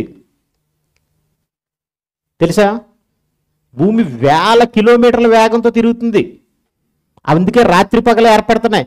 అలా తిరిగే ఈ భూమి మీదకి ఆ వర్షం చిన్న చిన్న చినుకులుగా ఒక్కసారి దింబరేసినట్టు పడకుండా కవరెట్టి విప్పినట్టుగా చినుకు చినుకు చినుకు చినుకు చిట్టపట్ట చినుకు అని మనం అంటాం కదా, అలాగా చిన్న చిన్న చినుకుగా ఎందుకు పరాలి? ఫస్ట్లో చిన్న చిన్న చినుకు ఎందుకు రావాలి? పెద్ద పెద్ద చినుకుల కింద ఎందుకు మారాలి? ఎలా? ఏంటి? ఎక్కడ ఈ కంట్రోల్ ఎక్కడుందండి? షవర్ మీరు ఎప్పుడైనా ఇప్పుకున్నారా? ఇలా ఇప్పండి, చిన్నది పడుతుంది, ఇంకా పెద్దది ఇప్పండి, అంటే చినుకులు పడినట్టుగా పడుతుంటుంది. అలా ఎలాగూ మరలట్లేదు కదా. షవర్ ఎట్టుకున్నావు అనుకో, సరిగ్గా దాని కింద సర్టెన్ ఏరియా ఉంటుంది, అక్కడే పడుతుంది నీళ్లు. అటు ఇటు వెళ్ళిపోతాయి ఏంటండి, ఎలా కదా. అలాగట ఎలాగూ మారట్లేదట, భూమి మీదకే వస్తున్నాయట. ఎందుకంటే ఈ భూమి ఏమో బంతి అండి, ఈ బంతి చుట్టూ ఈ వాతావరణం ఉండి వర్షం కురుస్తుంటే వర్షం అలా పక్కకి వెళ్ళిపోవాలి కదా, దీని మీదకే ఎందుకు పడాలి? కాబట్టి అంటున్నాడు చిట్టు కన్నా ఎలాగైనా వెళ్ళిపోవచ్చు, కానీ ఎలాగో వెళ్ళవయ్యి. దానికి ఒక డైరెక్షన్ చెప్పాను నేను. మన ఇక్కడి నుంచి ఏంటి రష్యా వాడు ఉక్రెయిన్లోకి ఏంటంటే ఒక మిస్సైల్ వేస్తాడు, ఒక బాంబు వేస్తాడు, అక్కడికి వెళ్ళిపోద్ది. అది బాంబులు వేయడం తెలుసు. దేవుడికి ఏం చేయ తెలుసు అంటే వర్షపు చినికి వేయడం తెలుసా? వర్షపు చినుకు ఎక్కడ పడాలంటే అక్కడే పడుతుంది, ఎక్కడ కురవాలంటే అక్కడే కురుస్తుంది. అదే చెప్తాడు. ఏమంటాడంటే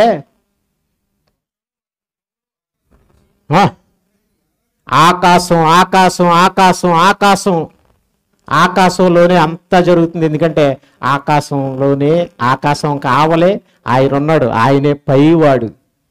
అర్థమైందండి? పైవాడు ఇవన్నీ చేస్తున్నాడని నీకు అర్థం కావాలి. పైవాడు ఇవన్నీ చేయకపోతే, పైనుండి ఇవన్నీ జరగకపోతే ఏమీ జరగదు. అందుకని పైన ముడిపెట్టి చేస్తున్నాడు అన్నీ కూడా. తెలుసా మీకు? ఏమంటున్నాడు? హిమమును వచ్చి ఎలాగో వెళ్ళిపోకుండా, ఆ వర్షం డైవర్ట్ అయిపోకుండా భూమిని తడపడానికి వస్తుంది, తడుపుతుంది, తప్పిపోతుంది. తడిపి ఏం చేస్తుంది? మొక్క మొలిపించి నువ్వు తినేసిన తర్వాత అక్కడితో అయిపోవట్లేదు. వీడు తినేసిన తర్వాత మళ్ళీ కూడా విత్తనాలు వేసుకోవాలి. కాబట్టి విత్తనం గల మొక్కను మొలిపిస్తుంది, ఆ విత్తనానికి ఏమో ఫలాన్ని ఇస్తుంది. విత్తువానికి విత్తమును, భుజించుటకు ఆహారమును, కలుగుటకే చిగిర్చి వర్ధిల్లునట్టు చెయ్యునో అలాగే నా నోట నుండి వచ్చును అంటే నా వాక్యం సత్యం. అలాగే అందుకనే అన్నాడు, సత్యానికి మొలిసిన మొక్కలకి కంజంక్షన్ ఉంది, సంబంధం ఉంది. అందుకని భూమి నుండి సత్యం మొలుచును అని అన్నాడు ఆయన మాట అన్నాడు కాబట్టే భూమి మీద మొక్కలు ఇంకా మొలుస్తున్నాయి. అలాగే ఉంటుంది. అది ఒక మొక్కలను మొలిపించు అని వచనం కాదు, ఏ వచనమైనా అలాగే ఉంటుంది. బైబిల్లో ఉన్న ఇన్ని వచనాలు కూడా అలాగే ఉంటాయి. అది ఆయన ఎందుకు రాయించాడో, ఎందుకు మాట్లాడాడో అది నెరవేరేంత వరకు, నెరవేరకపోతే ఆయన మాట సత్యం కాదు, ఆయన మాట అబద్ధమైపోద్ది. అది ఎలా జరుగుతుందో అలాగే నా మాట, నా నోట నుండి వచ్చిన ఈ వచనాలు అలాగే ఉంటాయి అన్నాడు ఆయన. ఉంటాయి. కాబట్టి బైబిల్లో ఉన్న మాటలన్నీ సత్యం. ఎందుకంటే భూమి మొలవాలి అని బైబిల్ చెప్తుంది, దేవుడు అన్నాడని. వర్షాన్ని కురిపిస్తూ, ఆకాశం నుంచి వర్షాన్ని కురిపిస్తూ మొలిపిస్తున్నాడని బైబిల్ చెప్తుంది. అది బైబిల్ మాట అన్నాడు. నీ మాటలు అలాగే ఉంటాయి అన్నాడు. ఇప్పుడు మనం నమ్మం, మనకు అవసరమైన సత్యాలు నమ్ముకున్నాం. ఇప్పుడు భూమి మొలవడం కాదు, మరి మనం ఏం చేయాలి? భూమి ఫలించడం కాదు, మనం ఫలించడానికే సత్యం. భూమి నుండి సత్యం ఫలిస్తే మనం తింటున్నాం, కానీ మనం ఫలిస్తే దేవుడు ఆనందపడతాడు. నువ్వు ఆనందపడాలంటే భూమి పండాలి, కానీ దేవుడు ఆనందపడాలంటే నువ్వు పండాలి. భూమి మంచిది ఎప్పుడైంది? వ్యవసాయం చేస్తే అది పండితే మంచి భూమి, పండకపోతే చెడ్డ భూమి. కానీ పండడానికి వెనక దేవుని మాట ఉంది, దేవుని ఆశీర్వాదం ఉండాలి, దేవుని దయ ఉండాలి. అలాగే నువ్వు పండడానికి కూడా ఆయన మాట ఉంది. నువ్వు పాడైపోకుండా మంచిగా బ్రతకడానికి, దేవుని కుమారుడిగా బ్రతకడానికి, దేవుడు నువ్వు ఎలా బ్రతకాలనుకున్నాడో అలా నిన్ను బ్రతికేలా చేయడానికి కూడా ఆయన మాట ఉంది. ఆ మాటలు బైబిల్లో ఉన్నాయా? ఉన్నాయి. ఆ మాటలు మనుషులు ఫలింపచేస్తున్నాయంటే ఫలింపచేస్తున్నాయి. బైబిల్ సత్యమని బైబిల్ అనుకోవడం, నేను చెప్పడం లేదా మనం మాట్లాడుకోవడం కాదు, ప్రకృతి చెప్తుంది. ఇప్పుడు మనం కేవలం భూమి విషయాన్ని గురించి ఆలోచించాం, కానీ మనిషి జీవితం, దీన్ని పట్టుకున్న వాడి జీవితం చెప్తుంది.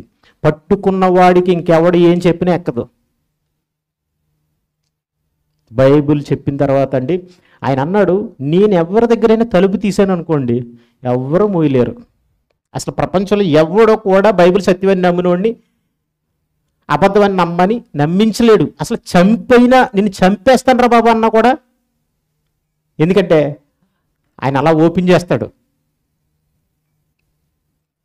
అసలు బైబిల్ని అసత్యం అంటున్నారు. ఒకప్పుడు బైబిల్ చేతిలో ఉంటే చంపేశారు, ఆయన బైబిల్ కోసం ప్రాణాలు పెట్టేశారు. వాళ్ళు చచ్చిపోయారు తప్ప బైబిల్ వదలలేదు. కాబట్టి ప్రతి మాట సత్యం అండి, ప్రతి మాట నిరూపణ అయిపోతాయి. బైబిల్లో ఉన్న ప్రతి మాట మనకు అవసరమైన మాట. ముందు మనం నమ్మాలి, తర్వాత ఇతరులకు చెప్పగలం. వెలిగిన దీపమే ఇతరులకి వెలుగునివ్వగలదు, ఇతరులను కూడా వెలిగించగలదు. అవునా కదా చెప్పండి? నీకు అర్థం కాకపోతే, మనకు అర్థం కాకపోతే మనం ఎవరికి వెలుగు ఇవ్వగలం? ఎవరికి సత్యాన్ని చెప్పగలం? కానీ సత్యం అవసరం, సాక్ష్యం ఇవ్వాలి. అందుకే ఆయన పుట్టాడు. కాబట్టి ఇప్పుడు నువ్వేం చేయాలి? ఏం తెలుసుకోవాలి? ఆయన సాక్ష్యం ఇచ్చి ఏ సత్యమైతే సత్యమని నువ్వు నమ్మాలని అన్ని సాక్ష్యం ఇచ్చాడో అది నమ్మాలి. అది తెలుసుకోకపోతే ఆయన సాక్ష్యం నువ్వేం చేసినట్టు తెలుసా? కొట్టేశావు, పనికిరాదన్నావు. అది మాత్రం మర్చిపోకండి. కొలసీలకు రాసిన పత్రిక చివరికి మాట తీసుకుని మనం ముగిద్దాం.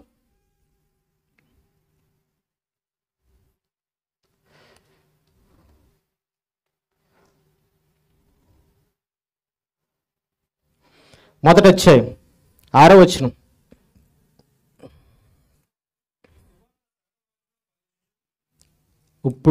ఇప్పుడు ఏమంటాడు తెలుసా? ఇంకొక ఫలం గురించి చెప్తున్నాడు. భూమి ఫలించడం కోసం చూసాం మనం. ఇప్పుడు అది ఆయన మాటకు సాక్ష్యంగా, ఆయన మాటకు నిరూపణగా. ఇప్పుడు మనం ఫలించడం కోసం ఒకటి ఉంది. అదే బైబిల్ ఏం చెప్తుందో తెలుసా? సువార్త వాక్యం, అంటే సువార్త సత్యం. ఏంటి ఆ సువార్త సత్యం? యేసుప్రభువారు మన పాపాల కొరకు సిలువలో రక్తాన్ని కార్చారు, ప్రాణం పెట్టారు, సమాధి చేయబడ్డారు, 3వ దినాన తిరిగి లేచారు. నమ్మితే నీకు క్షమాపణ. నమ్మి ఆయన చెప్పినట్టుగా నువ్వు నడుచుకుంటే, ఆయన మార్గంలో నడుచుకుంటే నీవు కూడా నిత్య జీవాన్ని పొందుకుంటావు. ఉంది, నిత్య జీవం ఉంది అనేది నిరూపణే ఆయన జీవితం, సువార్త. కాబట్టి ఈ సువార్త ఎవరైనా నమ్మగలరు? ఈ సువార్త క్రీస్తు మన పాపాల కోసం ప్రాణం పెట్టాడు, చనిపోయాడు, సమాధి చేయబడ్డాడు, తిరిగి లేచాడని చెప్తే ఏంటి చావుగాల అంటారు. అది మేము డైరెక్ట్గా ఫేస్ చేసాం. మేము ఒక 10-15 సంవత్సరాల క్రితం, 20 సంవత్సరాల క్రితం సువార్తని రోజు తెల్లవారుజామున వెళ్ళిపోయి ప్రకటించేవాళ్ళు. 9 గంటల వరకు ప్రకటించాం. 1 సంవత్సరం ప్రకటించాం. తెలుసా మీకు?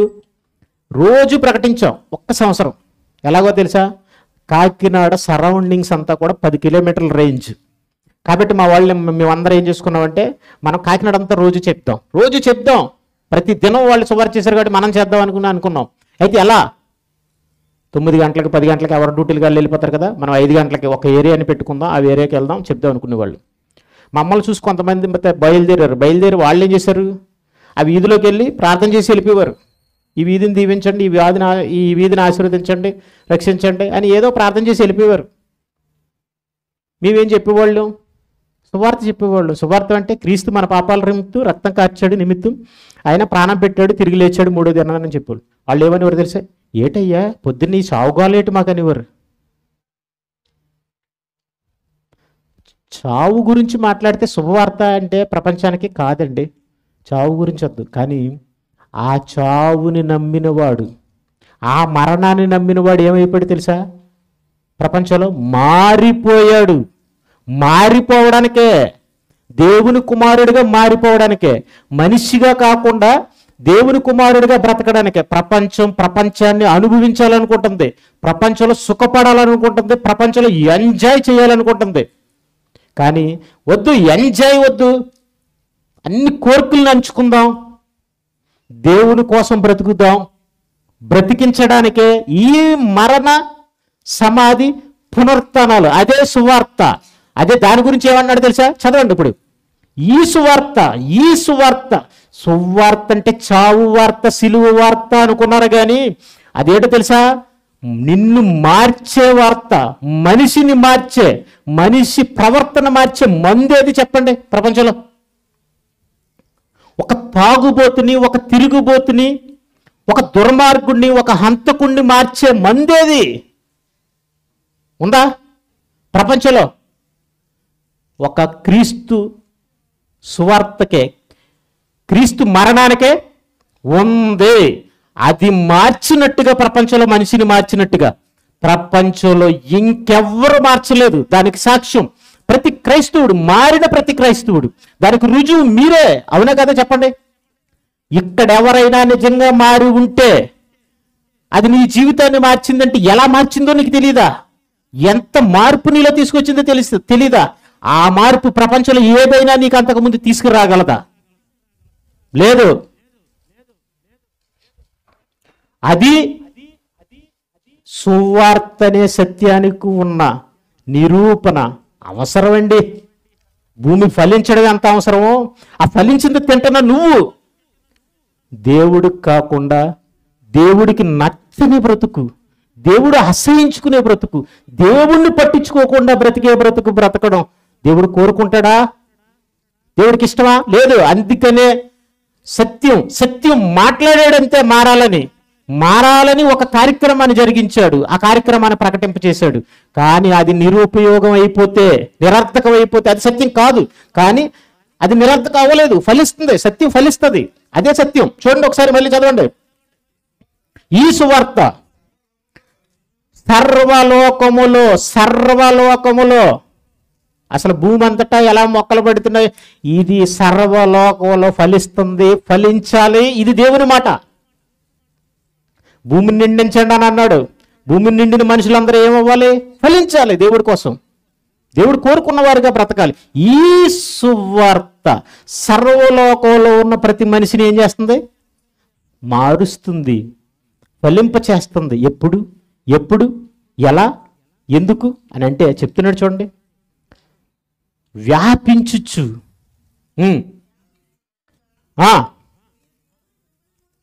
మీరు దేవుడు మిమ్మల్ని ఎంత ప్రేమిస్తున్నాడో, దేవుని కృప ఎలాంటిదో గాలికి వదిలేకుండా కొంతమందిని ఏమంటారంటే పంది పిల్లలు పెట్టంట కనీసం వదిలేసినట్టు వదిలేసిందమ్మా ఊరి మీదకి అంటారు. మీ తల్లిదండ్రులు ఇదే నేర్పారా అంటారు. అలా దేవుడు అనిపించుకోవడం ఇష్టం లేకండి. అలా అనిపించుకోవడం ఇష్టం లేక పక్కన పెట్టండి. దేవుడికి మనం అంటే ప్రేమ.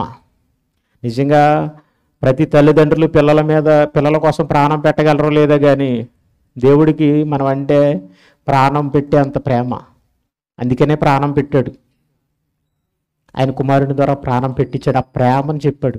ప్రేమ అర్థం కావట్లేదండి. ప్రేమ వద్దంటున్నారండి. ప్రేమను చెప్పొద్దంటున్నారు. ప్రేమ మతం అంటున్నారు. ఏంటండి ఇది? ఎంత పిచ్చి, ఎంత అమాయకత్వం. ప్రపంచం ఏమైపోతుందో ఒకసారి మీరు ఆలోచించండి. అసలు ఏంటండి, మంచికి చెడుకి తేడా లేదా? ఏం చెప్తున్నారు? ఎందుకు చెప్తున్నారు? దానివల్ల నష్టం ఏంటి? దానివల్ల లాభం ఏంటి? ఏదైనా ఇప్పుడు ఇక్కడికి వచ్చి ఒక నక్సలైట్ ఏవైనా మీటింగ్ పెట్టి బాగు చేస్తున్నాడు అనుకోండి, చేయనివ్వరు. ఎందుకంటే ప్రజలను ఉద్రేకపరుస్తున్నారు. ప్రజల్లో కొంతమందిని నక్సలైట్లుగా ప్రభుత్వం మీద తిరగబడేలా చేస్తున్నారు. అంటే ప్రభుత్వానికి నష్టం, ప్రజలకు కూడా ఎంతో కొంత నష్టం. ఎందుకంటే వీళ్ళు బాంబులెట్టి అధికారులనే చంపుతారా? ఆ పక్కన ఉన్న మనకు కూడా నష్టం కలగవచ్చు.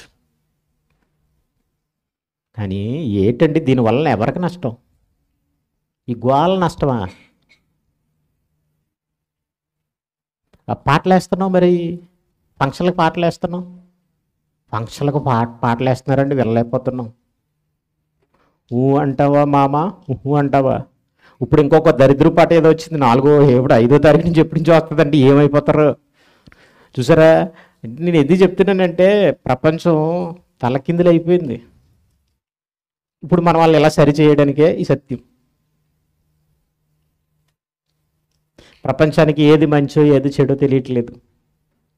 ప్రపంచం ఏం కోరుకోవాలో కూడా తెలియట్లేదు. ప్రేమను వద్దనుకుంటుంది, నిజమైన ప్రేమను వద్దనుకుంటుంది, సత్యమైన ప్రేమను వద్దనుకుంటుంది, అబద్ధ ప్రేమ కావాలనుకుంటుంది.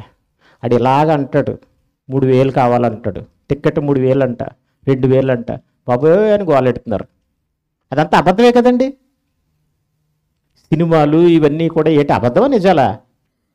అయిపోయింది. కొంతమంది పాలు వేసేస్తారు, కొంతమంది రక్తం పెట్టేస్తారు, ఇట్లా బొట్లులాగా కొట్టుకు చచ్చిపోతారు. మా అభిమాని అంటారు. అవండి, నిన్ను ప్రేమించి ప్రాణం పెట్టిన ఆయన నీకు అభిమాని కాదా? ఈయనంటే ద్వేషం. అబ్బ బాబోయ్, ఎందుకండి? మారమంటున్నాడు కదా. వాడైతే డ్యాన్స్ చేయమంటున్నాడు, తాగమంటున్నాడు, ఆడమంటున్నాడు. బాగుందా? బాగుంది. పోలేండి తేడా అర్థం కావాలి. పోనే మన గోలేదో మనం మాట్లాడుకుని వెళ్ళిపోదాం. చూడండి, సత్యముగా గ్రహించిన నాట నుండి సత్యం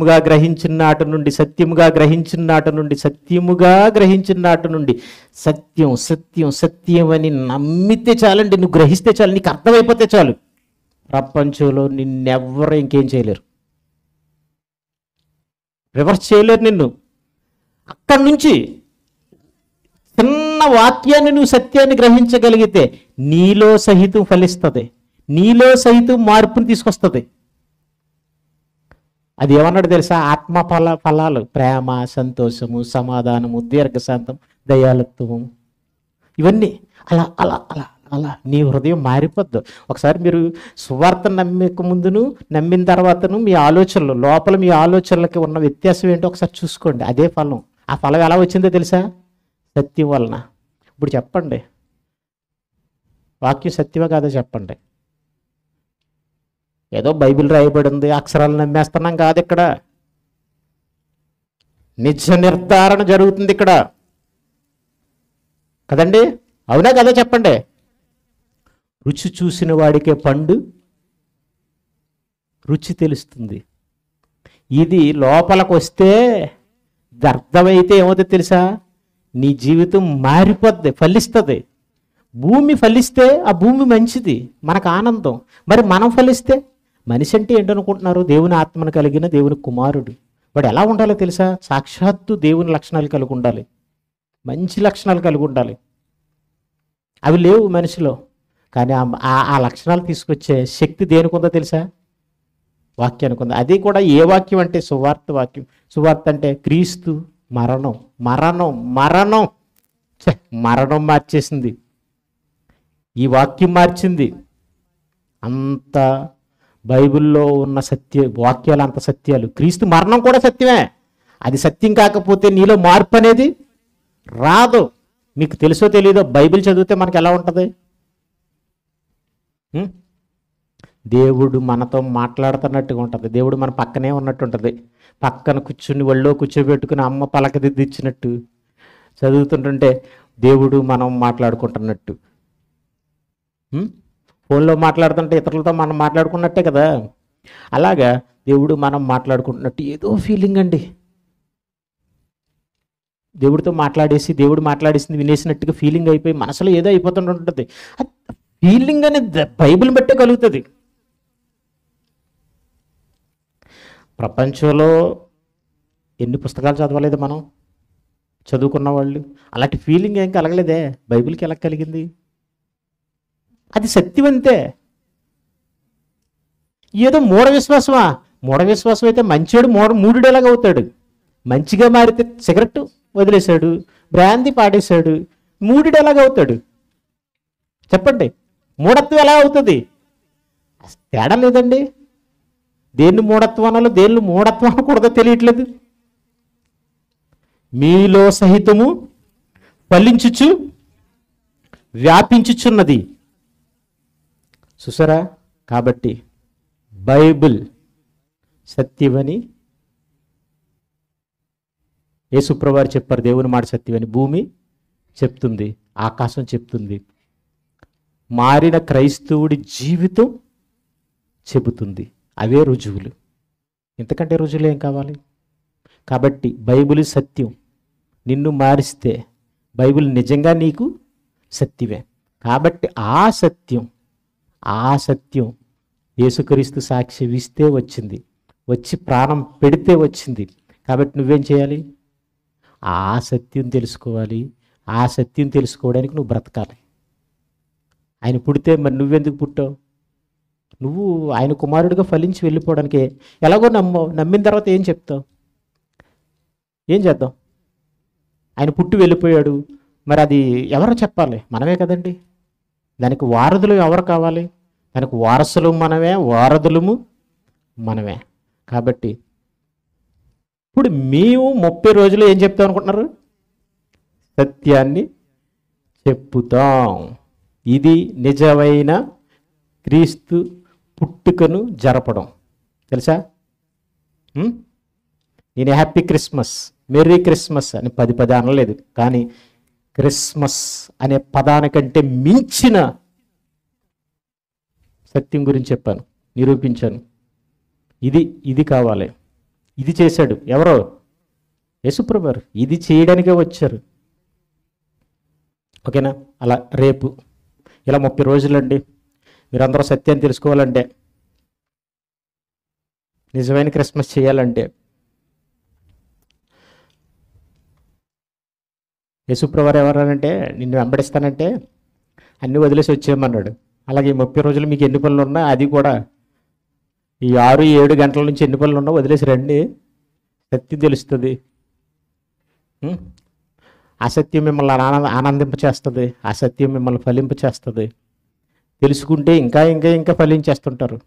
ఫలించడం అంటే ఇంక మీరంటారు, మీరు వెనకాల చూడండి, అక్కడ ఏదో వెళ్తే మనకేం చేయాలంటే, ఒక ఫ్రిడ్జ్ కొంటే పక్కన వాడు ఏమివ్వాలంటే చిన్న ఏవో గిఫ్ట్ బాక్సులు ఉంటాయి కదండి, గ్లాసులో, గాజు గ్లాసులో చిన్న ఏవో ఇవ్వాలి. ఆఫర్లు అంటారా? ఆఫర్ల గురించి ఆలోచించకండి. చిన్న చిన్న చితక ఆఫర్లకి వెనకాల వచ్చేస్తారులేండి. పోతే వదిలేండి, ఆఫర్ల గురించి ఎందుకు మాట్లాడడం, అసలు గురించి మాట్లాడండి. మనకేమో ఆఫర్లు ఎక్కువైపోయి తప్ప. చూడండి, పండగకి ఆఫర్లు ఇట్టారు అనుకోండి, మనం ఏమంటాం? ఆఫర్లు ఇట్టారు అని వెళ్ళిపోవాలనుకుంటారు. అది కూడా యేసుప్రభు వారు అసలు ఒరిజినల్గా ఫ్రిడ్జ్ కావాలా, నీకు చిన్న బర్నికి బాక్స్ కావాలా? ఫ్రిడ్జే కావాలి. ఫ్రిడ్జ్కి డబ్బులు తీసుకుని బాక్స్ ఇవ్వలేదు అనుకోండి గిఫ్ట్, ఏం చేస్తారు మీరు? గోల చేస్తారు, నానా హైరాన్ చేస్తారు. అలాగా నువ్వు ఇక్కడ ఏమంటున్నావు? అలా అసలు వద్దంటున్నావు, సత్యం వద్దంటున్నావు. ఆఫర్ కావాలండి, తలపోటు ఆఫర్ కావాలి, ఏదో 1,00,000 పొంద ఆఫర్ కావాలంటున్నావు. అసలు వద్దంటున్నావు. మరి అసలు కొనకుండా నీకు ఆఫర్ ఎలాగ ఇవ్వాలి చెప్పండి? అసలు వద్దని అసలు తీసుకోకుండా అసలు పొందుకోకుండా నీకు ఆఫర్ ఎలాగివ్వాలి? అందుకని ఆయన ఏమన్నాడు తెలుసా? వారు బాబు, ఆయన నీతిని రాజ్యాన్ని మొదట ఎతకండి, ఆఫర్ల సంగతే ఆయన చూసుకుంటాడు అన్నాడు. ఆయన ఆకాశ పక్షులు పోషించట్లేదా? మీ తండ్రి మిమ్మల్ని పోషించడా? ఎందుకు మీరు ఇలా అయిపోయారు? ఆకాశ పక్షులకు ఉన్న బుద్ధి మీకు లేదు కాబట్టి. శంకుపుడ్డు కొంగైనా తమ కాలం ఎప్పుడు వచ్చినో ఎరుగునట. ఎక్కడి నుంచో కొల్లేడు సరస్సుకి ఆస్ట్రేలియా ఎక్కడి నుంచో పక్షులు వచ్చేస్తాయి, మళ్ళీ ఆ కాలం అయిపోగానే అక్కడికి వెళ్ళిపోతాయి. ఏం చేయకండి, ఆ పక్షుల్ని ఏం చేయకండి, వచ్చే రానివ్వండి, చూద్దాం, పర్యావరణాన్ని కాపాడుకుందాం. మళ్ళీ అక్కడికి సీజన్ అయిపోగానే అక్కడికి పోతాయి.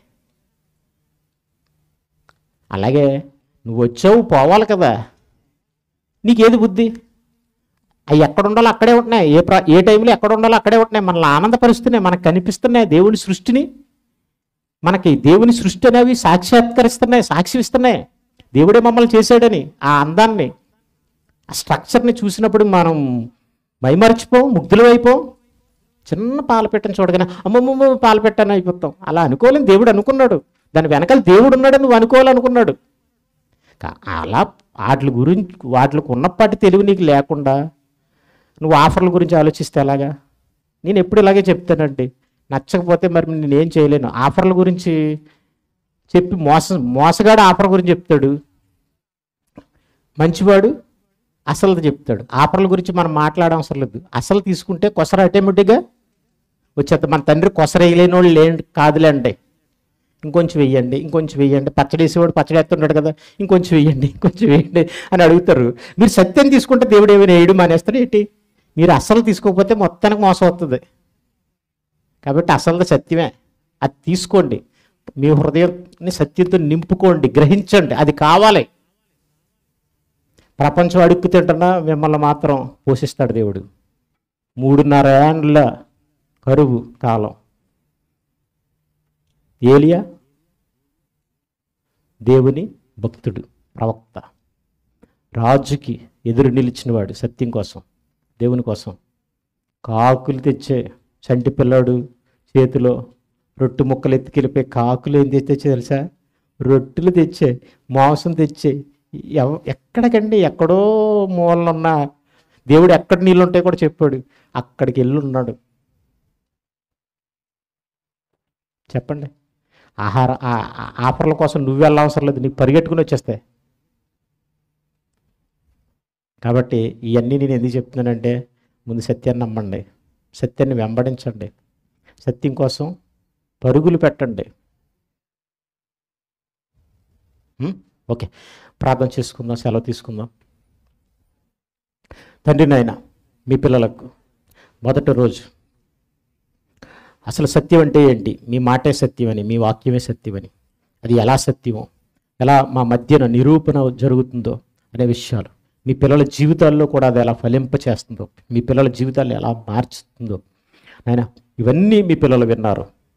కాబట్టి తండ్రి నాయన, మీ మాటల్లో ఉన్న ప్రతి సత్యం మీ మాట, ప్రతి మాట సత్యం. కాబట్టి అది ప్రతి మాట మా జీవితాన్ని ఫలింపచేసేదే. కాబట్టి మీ మాటల్లో ఉన్న అనేక సత్యాల్ని మీ పిల్లలు తెలుసుకుని దాని ఫలాల్ని మీ పిల్లలు అనుభవిస్తూ మీ పిల్లలుగా వాళ్ళు మారిపోతూ ఆయన మిమ్మల్ని ఆనందపరచగలిగే పిల్లలుగా మీ పిల్లలు ఉండడానికి మీ కుమారుడు పుట్టిన ఆయన కారణాన్ని మీ పిల్లలు వారి జీవితంలో ఆయన వారి బ్రతుకులో సార్థకత ఏర్పరచుకోవడానికి తండ్రి నాయన మీ సత్యాన్ని తెలుసుకోవడానికి మీ పిల్లల కృప చూపించండి నాయన. ఈరోజు విత్తబడిన సత్యం మీ పిల్లలు ఎల్లప్పుడూ మర్చిపోకుండా వారి జీవితాల్లో పదిలిపరుచుకుని తలపోసుకుని ఆనందపడి నాయన సత్యం పట్ల ఆసక్తి కలిగిన వారుగా, సత్యాన్ని తెలుసుకునేవారుగా మీ పిల్లల్ని ఆదరించండి, బలపరచండి. అలాగే ఈ కార్యక్రమాన్ని ఏర్పాటు చేసిన రూతు గారు వారి కుటుంబాన్ని బట్టి స్తుతిస్తున్నాను తండ్రి నాయన. మీ మహిమలో వారి అవసరతలు తీర్చండి. సహకరించిన పాలు పంచుకున్న మీ పిల్లలందరినీ కూడా మీ కాపుదల్లో భద్రపరచండి. అలాగే జరగబోయే ఈ నెలంతా కూడా తండ్రి నాయన వాక్య పరిచర్య అంతటి విషయంలో కూడా తగిన జ్ఞానాన్ని నాకు అనుగ్రహించండి. మీ ఆత్మ సహాయం చేత మమ్మల్ని అందరినీ బలపరచండి, నడిపించండి తండ్రి. యేసుక్రీస్తు ప్రభువారి పేరట ఈ ప్రార్థన సమర్పించాడు వేడుకుంటున్నాం తండ్రి. ఆమేన్.